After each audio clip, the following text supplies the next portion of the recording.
Hello students, capacitor lecture number 8 और lecture number 7 में और 6 में आपने चार्जिंग एंड डिस्चार्जिंग पढ़ी थी कि कैपेसिटर किस तरह से चार्ज होता है और कैपेसिटर किस तरह से डिस्चार्ज होता है। चार्जिंग की इक्वेशन यानी कि charge as a function of time T and current as a function of time T दोनों केस में निकाला था और उससे रिलेटेड कुछ न्यूमेरिकल भी किए थे। और न्यूमेरिकल्स के लिए मैंने आपको बताया था अगर मैक्सिमम करंट पूछे तो आपको कैपेसिटर को प्लेन वायर से रिप्लेस करना है और मैक्सिमम चार्ज पूछे तो कैपेसिटर को ओपन सर्किट की तरह रिप्लेस करना है। यानी कि जब मैक्सिमम चार्ज की बात होगी और जिस ब्रांच में आपका कैपेसिटर है उस ब्रांच में कोई भी करंट फ्लो नहीं होगा या ऐसे बोलते कोई भी चार्ज फ्लो नहीं होगा, तो उस कैपेसिटर के अक्रॉस आपको पोटेंशियल डिफरेंस फाइंड आउट करना होता है और वहां से आप उस न्यूमेरिकल को सोल्व कर सकते हैं। ठीक है, अब देखिए मान लो आपके पास जो कैपेसिटर प्लेट्स है, एक और चीज है देखो समझने के लिए कि अगर आपके पास कैपेसिटर प्लेट्स है इस पर charge density plus sigma minus sigma या चार्ज बोल दीजिए प्लस क्यू और माइनस क्यू और air cross section area A और इसका भी ए।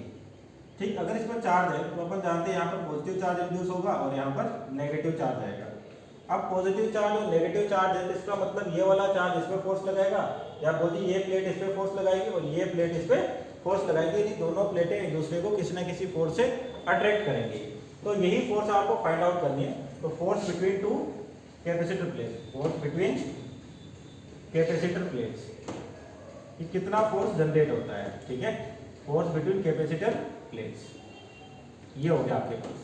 अब देखिए इस पर फोर्स निकाले इस वाली चार्ज बल से अपन जानते हैं फोर्स की डेफिनेशन होती है चार्ज इनटू इलेक्ट्रिक फील्ड। अब ये जो इलेक्ट्रिक फील्ड है कि इस वाली प्लेट पर जो चार्ज उस पर फोर्स लग रहा है तो वो वाला चार्ज और ई इलेक्ट्रिक फील्ड किसके कारण, इन वाले चार्ज की वजह से। भाई इलेक्ट्रिक फील्ड इसके वजह से भी आएगी, पर आपको इलेक्ट्रोस्टैटिक्स से समझाया था कि जिस चार्ज पर आप फोर्स निकाल रहे हो किसी दूसरे चार्ज के कारण, तो जिस चार्ज पे फोर्स फाइंड आउट करते हैं उसका खुद का जो इलेक्ट्रिक फील्ड है उस पर कोई फोर्स नहीं लगाता, उसका खुद का इलेक्ट्रिक फील्ड उस पर कोई फोर्स नहीं लगाता। यानी कि जो इलेक्ट्रिक फील्ड इसका है केवल वही क्या करेगा, इस वाली प्लेट में फोर्स लगाएगा।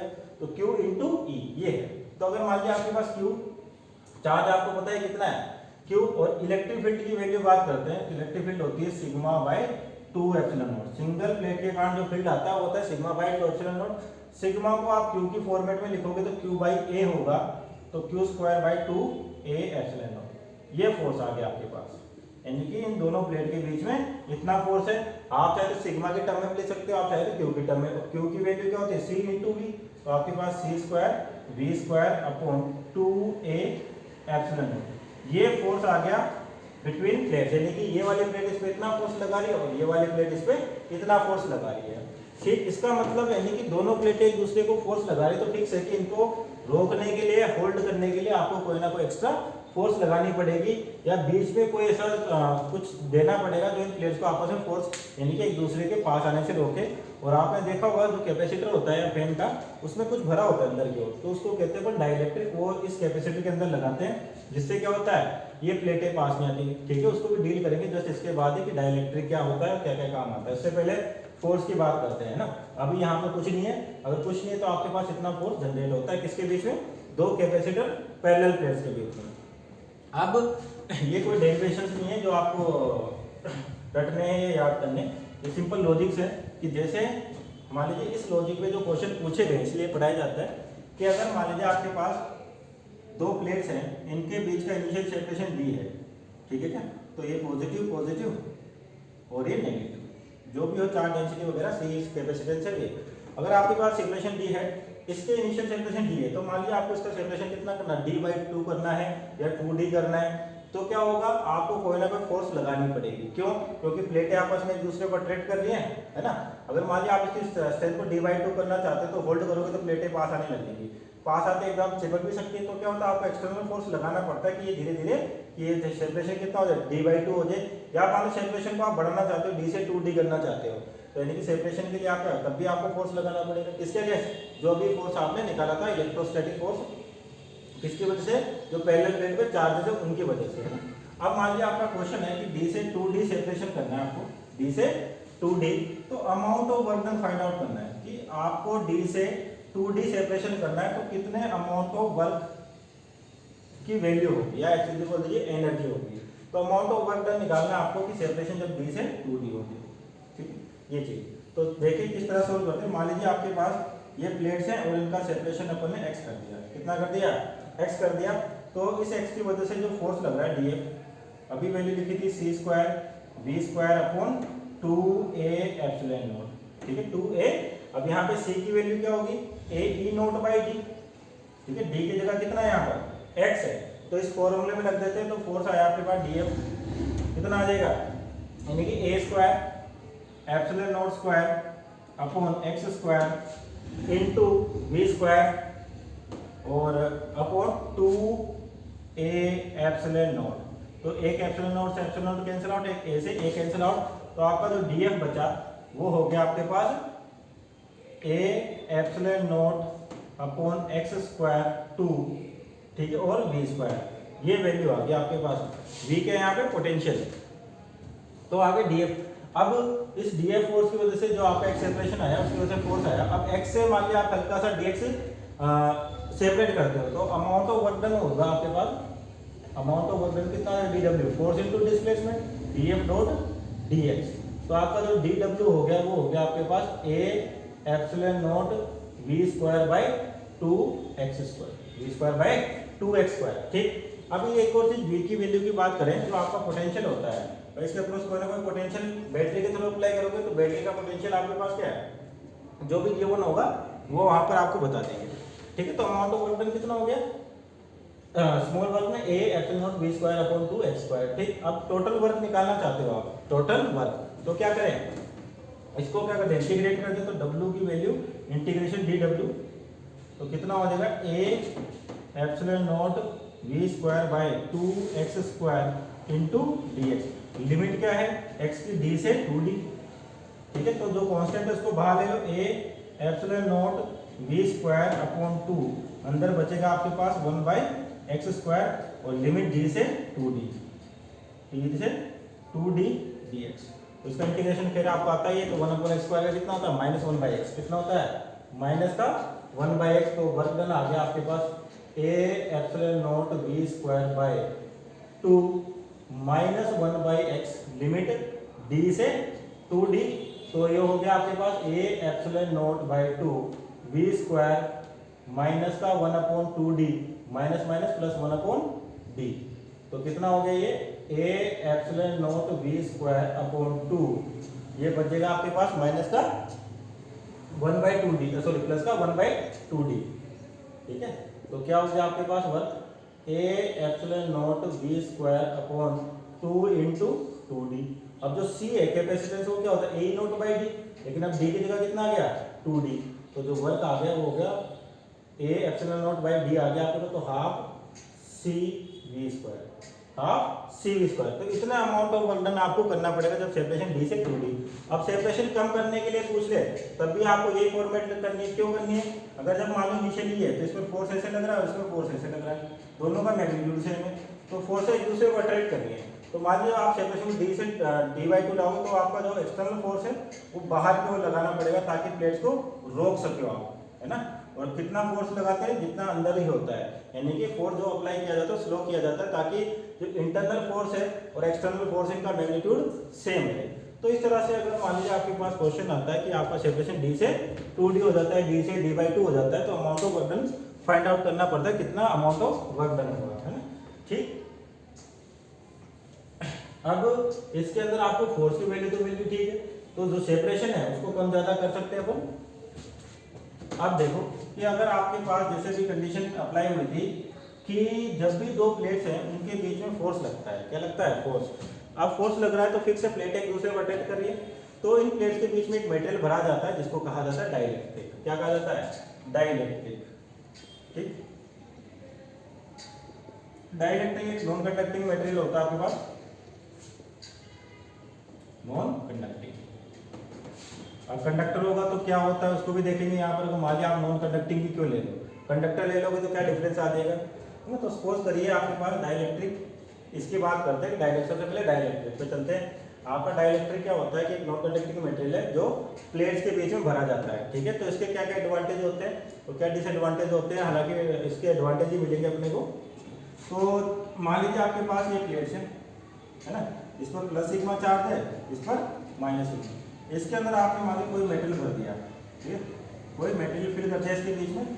ध्यान रखना ये पास पास ही है, केवल सिर्फ समझाने के लिए दूर दूर बना रखे ना, एकदम इस तरह से बनाया जाता है कि आपका जैसे मान लीजिए ये डाइलेक्ट्रिक है, तो एक कंडक्टिंग प्लेट इधर पेस्ट की जाती है और एक कंडक्टिंग प्लेट इस पेस्ट की जाती है, तो आपका क्या होता है कैपेसिटर भर जाता है। तो ये चीज़ जो आपको गैप दिख रहा है ये नेग्लेजिबल है ना, क्योंकि जो प्लेट है उसके जस्ट इधर लगी होती है और एक जस्ट इधर लगी होती है। तो ये डाइलेक्ट्रिक कहते हैं इस चीज़ को, और क्या डेफिनेशन होता है उसको भी देखेंगे। तो पहले डाइलेक्ट्रिक का मतलब आपके पास नॉन कंडक्टिंग मटेरियल है।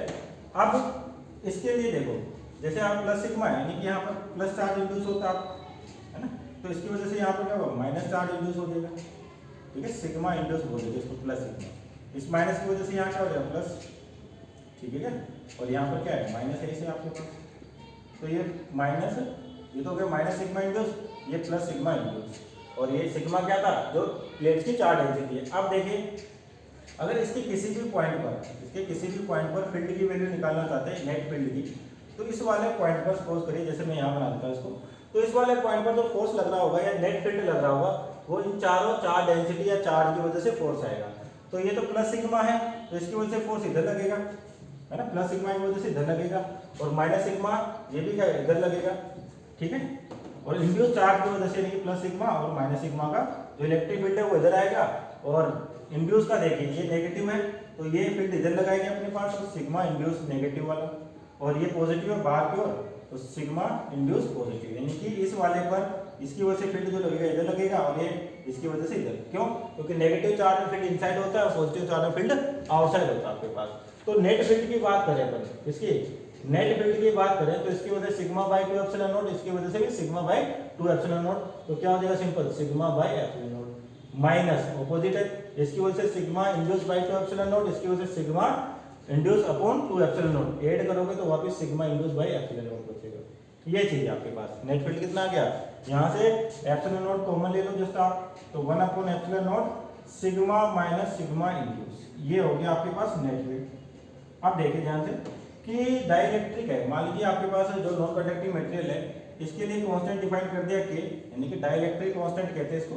के क्या होता है आपके पास डाई इलेक्ट्रिक कांस्टेंट, ये मटेरियल प्रॉपर्टी होती है आपके पास, ठीक है ना। आपको याद होगा शायद जब इलेक्ट्रोस्टैटिक्स पढ़ते हैं, जब इलेक्ट्रोस्टैटिक फोर्स वैक्यूम में लगता है तो K Q1 Q2 bye R square होता है, और जब किसी मीडियम में लगाते हो आप, यानी कि जो इलेक्ट्रोस्टैटिक फोर्स है किसी मीडियम में वो क्या होता है F इलेक्ट्रोस्टैटिक्स इन एयर या वैक्यूम डिवाइड बाय मीडियम का जो भी रिलेटिव परमिटिविटी थी आपकी, सॉरी एब्सोल्यूट परमिटिविटी थी, और रिलेटिव परमिटिविटी के साथ रिलेशन निकाला तो जितना भी रिलेटिव परमिटिविटी उस मटेरियल की थी, ठीक है क्या। याद होगा शायद आपको कि किसी भी मीडियम में जब फोर्स निकालते हैं कूलॉम फोर्स, तो फोर्स कितना डिक्रीज होता है जितनी उस मीडियम की रिलेटिव परमिटिविटी थी, और इसे रिलेटिव परमिटिविटी को कहा भी था आगे जाके अपन के से पढ़ेंगे, डाइलेक्ट्रिक कांस्टेंट के नाम से भी जानते हैं इसको। तो सिंपल सी चीज है कि फोर्स की वैल्यू 1/k टाइम्स होगी, और फोर्स का Q इंटू E, Q का तो कोई चेंज होने वाला नहीं है, यानी कि फील्ड की वैल्यू भी क्या होगी 1/E टाइम्स होगी, 1/E टाइम्स। तो इसी कंसेप्ट को अपन यहाँ करते हैं कि अगर किसी मीडियम में आप फील्ड निकालते हो तो फील्ड एयर के अंदर आता है और मीडियम के अंदर निकाले तो वो 1/, जितनी मीडियम की रिलेटिव परमिटिविटी है उतने टाइम्स कम हो जाता है। यार यहाँ पर मीडियम की रिलेटिव परमिटिविटी की जगह क्या लिखा है अपने K लिखा है, तो इस वाले की वैल्यू क्या हो जाएगी E डिवाइड बाई K हो जाएगी। कितनी हो जाएगी E divide by K 1/, sigma epsilon naught sigma minus sigma induce, ठीक है। और E की वैल्यू क्या होगी आपके पास, जो आपके पास E है वो प्लेट के चार्ज की वजह से sigma by epsilon naught, sigma by epsilon naught K is equal to 1/, epsilon naught minus sorry sigma minus sigma induce. तो यहाँ से क्या होगा एप्सिलॉन नॉट कैंसिल आउट, और सिग्मा इंड्यूस की वैल्यू निकाले अपन इसकी सिग्मा इंड्यूस की यहाँ से, ठीक है, सिग्मा इंड्यूस यानी कि ये उधर जाएगा तो sigma minus sigma by K, ठीक है। तो यहाँ से सिग्मा इंड्यूस आ गया आपके पास, सिग्मा कॉमन ले लीजिए 1 माइनस सिग्मा बाई K, ये इंड्यूस चार्ज की वैल्यू आ गई। किसकी वैल्यू आ गई इंड्यूस चार्ज की वजह से कि जो फील्ड आ रहा है, सॉरी जो इंड्यूस चार्ज है वो कितने जनरेट हो रहे हैं। अब यहाँ पर अगर मान लीजिए आप कंडक्टर ले लेते हो, क्या ले लेते हो कंडक्टर के केस में अगर आपको ध्यान हो कि अंदर की ओर कोई भी नेट फील्ड नहीं होगा। कंडक्टर के लिए क्या होता है, अगर आपका डाइलेक्ट्रिक मटेरियल एक कंडक्टर होता तो इसके अंदर आपको कोई भी नेट फील्ड नहीं मिलता। क्यों नहीं मिलता कि जितना फील्ड जो भी फील्ड जनरेट हो रहा है अगर वो एक्सटर्नल फील्ड के बराबर नहीं तो अंदर के चार्ज क्या करते हैं एक दूसरे की ओर दौड़ते हैं और फील्ड की वैल्यू बढ़ाते हैं। और कब तक बढ़ाते हैं, जब तक कि नेट फील्ड अंदर की ओर जीरो नहीं हो जाता। नेट फील्ड जीरो होने का मतलब क्या है, यानी कि इंड्यूस चार्ज का मैग्नीट्यूड और जो चार्ज डेंसिटी प्लेट की वो बराबर होनी चाहिए। तो और यहाँ से क्या कह सकते हो, अगर मैं के की वैल्यू इनफाइनाइट ले लूँ, ठीक है, तो ये 1/0 तो सिग्मा इंड्यूस बराबर क्या हो जाएगा सिग्मा, यानी कि कंडक्टर्स के लिए आपका जो के होता है डाइलेक्ट्रिक कांस्टेंट वो क्या माना जाता है इनफाइनाइट, है ना। दोनों तरीके से कह सकते हो कि अगर आपको नेट फील्ड 0 चाहिए, क्योंकि कंडक्टर की प्रॉपर्टी है कंडक्टर के अंदर कभी फील्ड नहीं हो सकता, तो इस नेट फील्ड की वैल्यू 0 आनी चाहिए। इसका मतलब sigma induce should be equal to sigma charge density of plate. या फिर इस वाले इक्वेशन से कहें अगर के की वैल्यू इनफाइनाइट है तो ये टर्म हो जाएगी 0, तो सिग्मा इंड्यूस बराबर सिग्मा हो जाएगा। तो इसका मतलब कंडक्टर्स के लिए जो आपका डाइलेक्ट्रिक कांस्टेंट है ये इनफाइनाइट होता है। क्या होता है इनफाइनाइट फॉर कंडक्टर्स। ध्यान रखनी है वैल्यूज की कंडक्टर के लिए क्या होता है, ठीक है ना। लेकिन नॉन कंडक्टर्स के लिए आपके पास क्या होगा, कुछ ना कुछ नेट फील्ड मिलेगा, इंड्यूस चार्ज और प्लेट चार्ज डेंसिटी वो सेम नहीं रहेगी आपके पास, है ना। तो उससे क्या होगा आपके पास कि जो फील्ड आएगा वो क्या होगा, कुछ ना कुछ फील्ड आपको मिलेगा इसे, ठीक है। तो देखते हैं नॉन कंडक्टिव मटेरियल के लिए आपके पास नेट फील्ड मिलेगा। अब तो ये हो गया इंड्यूस चार्ज का मैग्नीट्यूड। ध्यान रखना इंड्यूस चार्ज का मैग्नीट्यूड कितना होता है। अब मान लीजिए आपके पास डाइलेक्ट्रिक की बात करते हैं, ठीक है ना। डाइलेक्ट्रिक एक तरह से नॉन कंडक्टिंग मटेरियल है। ये क्या क्या एडवांटेज देता है आपको, देखिए ध्यान से। कि पहला तो है कि ये प्लेट को होल्ड करके रखता है ना। प्लेट को क्या करता है, होल्ड करके रखता है, ताकि आपके पास प्लेट जो फोर्स लग रहा है तो एक दूसरे के पास ना आए। अब होल्ड करते हैं, ठीक। अब दूसरा देखते हैं कि अगर आप डाइलेक्ट्रिक इंसर्ट करते हो तो कैपेसिटर की कैपेसिटेंस में क्या फर्क पड़ता है। तो यानी कि कैपेसिटर आपके पास फुली फिल्ड विद डाइलेक्ट्रिक, यानी कि आपका अगर कैपेसिटर जो है वो डाइलेक्ट्रिक से फुल फील्ड है, यानी कि कंप्लीटली फील्ड है। जैसे मान लीजिए दो प्लेट्स हैं और इसके बीच में आपने मान लीजिए डाइलेक्ट्रिक फील्ड कर रखा है, ठीक है ना। गैप नहीं है यहाँ पे, सिर्फ आपको दिखाने के लिए समझा रहे हैं। प्लेट्स बहुत पास पास होती हैं, तो प्लस सिग्मा माइनस सिग्मा, ठीक है। तो यहाँ प्लस, ठीक, तो यहाँ पर क्या होगा माइनस सिग्मा इंड्यूस माइनस, और यहाँ पे प्लस सिग्मा इंड्यूस, और यहाँ पे माइनस सिग्मा। और मान लीजिए सेपरेशन दोनों के बीच में कितना है d, और इसका डाइलेक्ट्रिक कांस्टेंट k है। तो आपको लिखना पड़ेगा, वहाँ पर डेरिवेशन आता है considering a parallel plate capacitor having charge densities plus sigma and minus sigma, ठीक है। क्या लिखो, considering a parallel plate capacitor having charge density plus sigma and minus sigma and it is completely filled with the dielectric material. It is completely filled with dielectric material having dielectric constant K, having dielectric constant K। और क्या next क्या लिखोगे, and D is the separation between the plates, D is the separation between the plates। ये तीनों चीजें आपने consider कर ली। अब अपन जानते हैं कि जो कैपेसिटेंस है उसकी बेसिक डेफिनेशन क्या होती है। From definition of capacitance, from definition of capacitance, ठीक है, आपका क्या हो जाएगा Q बराबर सी बी और V C बराबर Q बाई वी, ये चीज़। और Q को क्या लिख सकते हो आप, सिग्मा, जो आपका सिग्मा होता है चार्ज अपॉन एरिया, तो Q कितना होगा सिग्मा इंटू ए हो जाएगा, ठीक। तो इस V की बात करते हैं, पहले पोटेंशियल की बात करते हैं कि V की वैल्यू होती है आपके पास E इंटू डी, और जो आपका E है, जो आपका E है वो कितना आएगा, जस्ट कि आपके पास सिग्मा माइनस जो अभी जस्ट निकाला था आपका फील्ड यहाँ पर जो कितना आएगा, इसकी वजह से और इसकी वजह से तो जीरो है ना, क्योंकि इसका फील्ड इधर आएगा और इसका फील्ड इधर आएगा और इसका फील्ड इधर आएगा, और इसकी वजह से इधर फील्ड जाएगा और यहाँ से भी इधर फील्ड जाएगा आपके पास। तो जो नेट फील्ड अभी अपने निकला था वो था sigma by epsilon naught minus sigma induce by epsilon not. अब और एक और बात बताई थी, जो आपका फील्ड होता है कि वो जितना डाइलेक्ट्रिक मटेरियल का डाइलेक्ट्रिक कांस्टेंट है उतने टाइम्स कम हो जाता है, तो उसको यूज करें अपन तो क्या हो जाएगा E बाई के हो जाएगा, E बाई के इंटू डी। ये तो हो गया आपके पास V, और V E की value sigma by epsilon not into, ये हो गया आपके पास पोटेंशियल। क्या हो गया पोटेंशियल। आप इस वैल्यूज को इसमें पुट कर देते हैं, है ना, किसमें, जो आपके पास कैपेसिटेंस की डेफिनेशन है Q, और Q को क्या लिख सकते हो सिग्मा इंटू ए, क्या लिख सकते हो सिग्मा इंटू ए, और V की वैल्यू है आपके पास सिग्मा अपॉन एप्सिलॉन नॉट के, ठीक है क्या। तो ये किधर चल जाएगा ऊपर की ओर, तो एप्सिलॉन नॉट के तो ऊपर आ गया और डी, तो सिग्मा से सिग्मा कैंसिल, तो C की वैल्यू आ गई K times A E not by D. और ए ई नॉट बाई डी क्या था आपके पास, जो पुराना कैपेसिटेंस था, यानी कि जब आपके पास एयर की बात की जाती है, यानी कि सिंपल अगर वैक्यूम है या प्लेट्स के बीच में कुछ भी नहीं है तो कैपेसिटेंस कितना था, ए नॉट बाई डी। अब नया जो कैपेसिटेंस आया है तो आपके पास वो कितना हो गया, के टाइम्स हो गया। कितना हो गया, के टाइम्स, यानी कि उसके कारण भी आपके पास क्या हो रहा है, डाइलेक्ट्रिक वजह से कैपेसिटेंस बढ़ रहा है। क्या बढ़ रहा है, कैपेसिटेंस। तो ये दूसरा एडवांटेज है। पहला एडवांटेज तो क्या आपके पास, अगर आप डाइलेक्ट्रिक से डाइलेक्ट्रिक भरते हो तो प्लेटों को होल्ड करता है ये। दूसरा कि अगर आप डाइलेक्ट्रिक भरते हो और उसका कैपेसिटेंस निकालते हो तो वो के टाइम्स हो जाता है, यानी कैपेसिटेंस इंक्रीज होता है। तो दोनों चीजें बेनिफिट है अपने पास, ठीक है ना। और यहाँ से पता है कि नॉन कंडक्टिंग होगा हमेशा। जो डाइलेक्ट्रिक होता है वो क्या होता है, नॉन कंडक्टिंग मटेरियल होता है। और उसका कैपेसिटेंस मान लीजिए आपको निकालना विद डाइलेक्ट्रिक, तो के टाइम्स क्या हो जाता है, जो वैक्यूम का कैपेसिटेंस है आपके पास किसी भी कैपेसिटर प्लेट का, उनके बीच का सेपरेशन डी है। तो ठीक है, तो ये दूसरा एडवांटेज है कि जब आप डाइलेक्ट्रिक भरते हो तो उसका कैपेसिटेंस जितना डाइलेक्ट्रिक कांस्टेंट है उतना इंक्रीज हो जाता है, ठीक है। तो ये तो हो गया आपके पास डाइलेक्ट्रिक। अब ये डाइलेक्ट्रिक, जस्ट मैंने कहा कि आपके पास क्या होता है, dielectrics are non conducting materials. दो टाइप के होते हैं, पोलर एंड नॉन पोलर, ठीक है ना। तो ऐसा कुछ नहीं पढ़ना आपको, आपकी थ्योरी है कि पोलर क्या होते हैं और नॉन पोलर क्या होते हैं डाइलेक्ट्रिक्स। एक स्ट्रांगली होता है आपके पास और एक वीक, पोलर एंड नॉन पोलर। ये आपको जो टाइप ध्यान रखना है, जो आपका डाइलेक्ट्रिक होता है दो टाइप होता है, पोलर एंड नॉन पोलर। आपकी केमिस्ट्री में भी इन दोनों के बारे में चर्चा कर रखी है कि डाइलेक्ट्रिक, पोलर डाइलेक्ट्रिक्स क्या होते हैं और नॉन पोलर डाइलेक्ट्रिक क्या होते हैं। और इससे पहले जो अपन ने पढ़ा था कि जो डाइलेक्ट्रिक है वो कंप्लीटली फिल्ड है।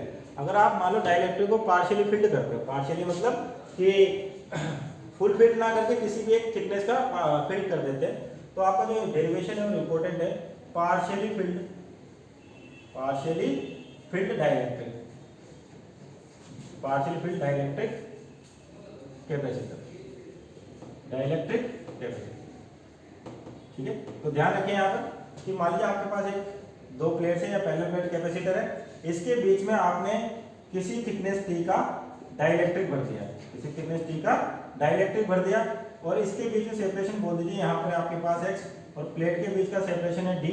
तो ये सेपरेशन कितना रह जाएगा आपके पास, d minus T minus x. d total है, t आपके पास डाइलेक्ट्रिक है जिसका कांस्टेंट k बोल देते हैं, x क्या है, इसकी फर्स्ट प्लेट से, यानी कि पॉजिटिव प्लेट से डिस्टेंस है, और दूसरी क्या आ गई, d minus T minus X. तो आपको वापस लिखने लिखनी है, considering two parallel plates capacitor having charge density plus sigma and minus sigma separated by distance d, है ना। Dielectric with dielectric constant k having thickness t is inserted at a distance x from the positive plate. ये आपको लिखना है वहां पर, ठीक है। रिपीट कर देता हूं, considering a parallel plate capacitor having charge density plus sigma and minus sigma and separated with a distance d। उसके बाद क्या लिखना है आपको, a dielectric with dielectric constant k is filled up to a thickness t, ठीक है क्या, ये चीज होगी आपके पास। अब आपको देखो इसके अक्रॉस जो भी पोटेंशियल v लगा रखा था, v क्या है यहाँ पर, net potential apply, net potential. तो आपके पास नेट पोटेंशियल आगे सपोज करिए ये तीन कैपेसिटर की तरह बिहेव करने लगे। देखो फर्स्ट कैपेसिटर क्योंकि यहाँ पे चार्ज इंड्यूस होंगे, सेकंड कैपेसिटर और थर्ड कैपेसिटर चार्ज इंड्यूस होंगे, तो एक तरह से आप समझ सकते हो कि तीन कैपेसिटर्स बन गए। या फिर सिंपल बोल दो कि इसके अक्रॉस जो नेट पोटेंशियल अप्लाई किया था आपने, तो इसके अक्रॉस सपोज करिए V1 आ गया, इसके अक्रॉस V2 आ गया और इसके अक्रॉस V3 आ गया। तो V की वैल्यू क्या होगी, V1 plus V2 plus V3, और V क्या होता है आपके पास, E into D, E into D. तो E d की वैल्यू क्या पहले की x है, E1 x plus V2 E2 into T plus E3 d minus T minus x, E into x है डिस्टेंस। तो E की वैल्यू है सिग्मा बाई, पहले वाले की बात करें, sigma by epsilon not into x, ठीक है, प्लस सिग्मा बाई के epsilon not into T plus E3 sigma by epsilon not d minus T minus x, d minus T minus X. तो आपके पास v की वैल्यू आ जाएगी यहाँ से, v की वैल्यू क्या आ गया आपके पास, सिग्मा बाई एप्सिलॉन नॉट तो कॉमन ले लेते हैं, तो बचेगा x plus T plus d minus T minus X.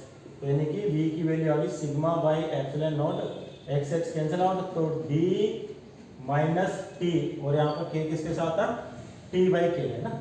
तो ये हो गया आपके पास d minus T plus T by के, ये v आ गया। तो c की डेफिनेशन थी q बाई v, तो c कितना हो जाएगा, अब क्यू की value sigma by A Q की वैल्यू क्या लिखोगे आप, या फिर क्यू की वैल्यू को सिग्मा की टर्म या सिग्मा की वैल्यू को क्यू की टर्म में लिख लो। तो आपके पास क्यू हो गया आपका सिग्मा होता है आपके पास क्यू बाई ए, तो क्यू क्या हो जाएगा सिग्मा इंटू ए, तो sigma into A divide by V, V की वैल्यू है आपके पास सिग्मा बाई एप्सिलॉन नॉट